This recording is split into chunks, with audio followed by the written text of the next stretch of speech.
સમાચારમાં આગળ વાત કરીશું બનાસકાંઠાના વાવ-થરાદ વિસ્તારમાં પોલીસને મોટી સફળતા મળી છે। દિયોદર પોલીસ સામે ગંભીર ગુનામાં નાસ્તા ફરતા આરોપી ગણપત ઠાકોરને પેરલ ફ્લો સ્ક્વોડે ફિલ્મી ઢબે દહેગામથી ઝડપી લીધો છે। આરોપી સોશિયલ મીડિયા પર હથિયારો બતાવી ભયનું વાતાવરણ ઊભું કરતો હતો।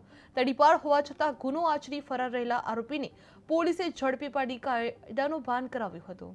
આ સમગ્ર મામલે પોલીસે આગળની કાર્યવાહી હાથ ધરવામાં આવી રહી છે, જે નાસ્તા ફરતા આરોપીને ગણપત ઠાકોરને ઝડપી પાડવામાં આવી રહ્યો છે, જે સોશિયલ મીડિયા પર હથિયાર બતાવતો હતો અને ફિલ્મી ઢબે દહેગામથી ઝડપી પાડવામાં આવ્યો છે, જે પેરોલ ફ્લો સ્ક્વોડની મોટી કાર્યવાહી હાથ ધરવામાં આવી છે।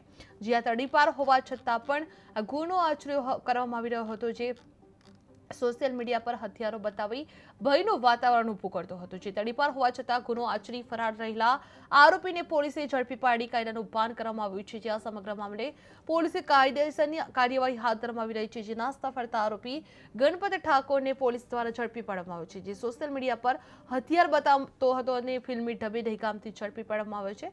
પેરોલ ફ્લો સ્ક્વોડની મોટી કાર્યવાહી હાથ ધરાઈ છે, જે તડીપાર હોવા છતાં પણ ગુનો આચરવામાં આવ્યો હતો।